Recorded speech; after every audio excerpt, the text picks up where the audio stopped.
ఏం లేదు, బడికాడ కూర్చుంటే ఆటో తీసుకొచ్చారు, ఫోన్ చేశారు, రమ్మన్నారు, కొండ ఎక్కించారు, కాళ్ళు చచ్చిపడిపోయి. యాక్చువల్గా నేను టీ తాగడానికి పోతున్నాను. అంటే మన పల్లెలో నుంచి వెళ్తున్నా. టిఫిన్ అన్నా యాపాడు, తిరణాలకు వెళ్దాం అన్నాడు. లోపల షాక్ లో ఉన్నా నేను. మరియా ఫోన్ చేశాడు, రా కొద్దిగా పురం దాకా ఇల్లు వద్దాం, కొద్దిగా పని ఉందన్నాడు. అందుకని వెళ్ళాను. అక్కడికి వెళ్ళిన తర్వాత తెలిసింది మెట్లు ఎక్కిచ్చారని.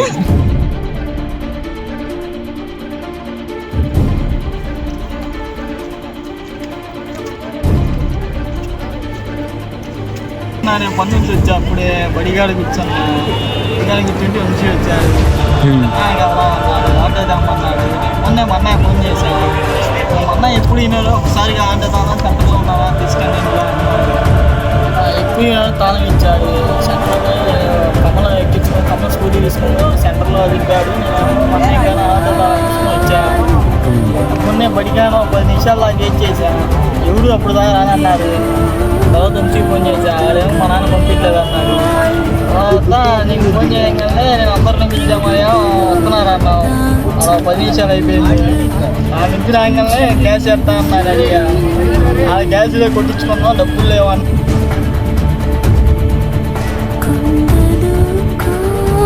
నేను డైలీ బడి దగ్గరకు కూర్చున్నాను. మంచి మాట్లాడుతున్నా ఆటో దేమనగా చెప్పేసి మరీతో చెప్పాడు. మరీ ఆటో దేవడానికి వెళ్ళిపోయాడు. తర్వాత నేను బయలుదేరికి వెళ్ళి వచ్చేసాను మామూలు. కానీ అక్కడికి వచ్చి మరీ డిసప్పాయింట్. నేను మరి అనుకున్నా ఆటో పిలిపించి ఇప్పుడు తిరణాలకి నేను రాను, మా నాన్న నాకు చాలా బాధ వేసింది. అప్పటికి సన్నీని ఫోన్ చేశాను, అడిగాను. నేను అంతమందిని ఆ రోజు అడగాను.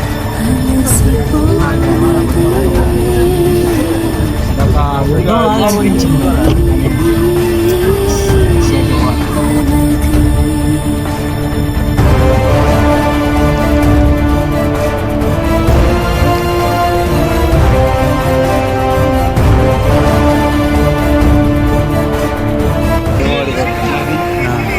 ఆటో ఎక్కిచ్చారు.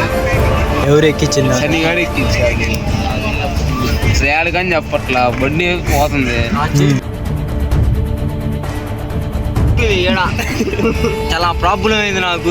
భలే ఏడిపోతుంది. నేను బడికాడ కూర్చొని గేమ్ ఆడేవాడిని.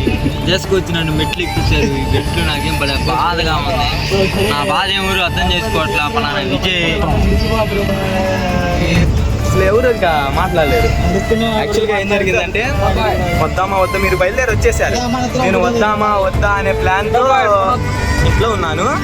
తర్వాత కోటయ్యతో నేను కలిసి కోటయ్య ఇట్లా నాకు వాళ్ళు వెళ్ళారు కదా, నాకు వెళ్ళాలనిపిస్తుంది, వెళ్దాము అని కొంచెం ప్లాన్ చేసుకున్నాము. ఇద్దరం మాట్లాడుకున్నాం. తర్వాత బయటకు వచ్చాం. ఆ లోపు బాగా హెవీగా అక్కడ నసరాపేటలో వర్షం పడిపోతుంది. వర్షం పడుతుంది కదా, మన తోడు కింద నాగరాజు మావి ఉన్నాడు, అతను తీసుకుని వెళ్దాం అన్నాడు. సరే పదన ఆయన మాట అడుగుదామని అక్కడికి వెళ్ళాము. ఆయన అడిగాము. అడిగితే ఆయన అన్నాడు, సరే పదండ్రా, మీరు ఆశపడుతున్నారుగా దేవుడి దగ్గరికి, ఎక్కడ చెడు కార్యాలకు కాదు కదరా అని బండి తీసుకున్నాడు. స్టార్ట్ చేశాడు. వస్తున్నాం. దారిలో బాగా హెవీగా పరిసర ప్రాంతాల మొత్తం బాగా రెయిన్ పడిపోతుంది. సర్లే పద దేవుడి దగ్గరికి వెళ్తుంది, ఏమైందిలే అని మేము బయలుదేరి వచ్చేసాము. వెళ్తుంటే ఇంకా దారిలో బాగానే వచ్చేసాము. కిందకి రాగానే ఇంక మీకు కాల్ చేసాము ఎక్కడున్నారని. స్టీఫెన్ అన్న వీళ్ళందరూ మెయిన్ కిల్లర్స్. వీళ్ళు కొండ ఎలా ఎక్కారో నాకు తెలియదు. నేను మటుకు చాలా కష్టంగా ఎక్కాను. ఎందుకంటే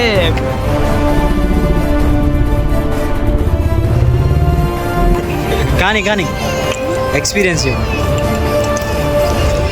రక్షించుకొని కొత్తలో ప్రతి శుక్రవారం ఉండి ఇక్కడికి వచ్చేవాడిని. వచ్చి ప్రేర్ చేసుకుని వెళ్ళేవాడిని. మళ్ళా దగ్గర 14 సంవత్సరాల తర్వాత సన్నిగాడు అని కోటయ్యగాడు చేసుకొచ్చా. కోటయ్య పుణ్యాలు చేయడానికి ప్రార్థన చేస్తాను. పాపాలు ఏమైనా తప్పే ఉంది. ఆకలి అవుతున్న కొబ్బరి చెప్పండి ప్రార్థన చేసుకొని కొబ్బరి చెప్పు తీసుకుని చూడండి. పిల్లలకి ఏం చెప్పాలనుకుంటున్నారు? యూత్కి ఇదిగో యూత్ వాళ్ళు కూడా మాట్లాడాలనుకుంటున్నారు.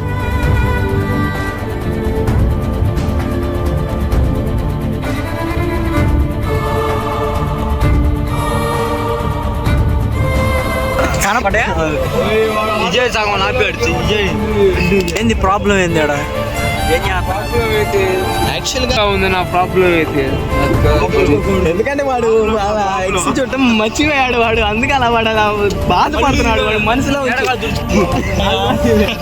ఏం మరి ఏదో చదువుతున్నా ఇందాక ఏం సార్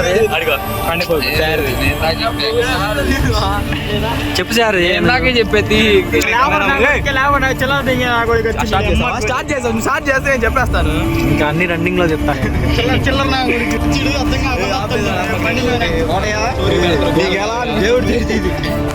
నీకు ఎలా అనిపించింది కోటయ్య చెప్పు నీకు ఎలా అనిపించింది మెట్లు ఎక్కడం చాలా కష్టంగా ఎక్కాడు కానీ చాలా experience చేశాడు ఆ time లో. చెప్పు కోటయ్య మాట్లాడతాను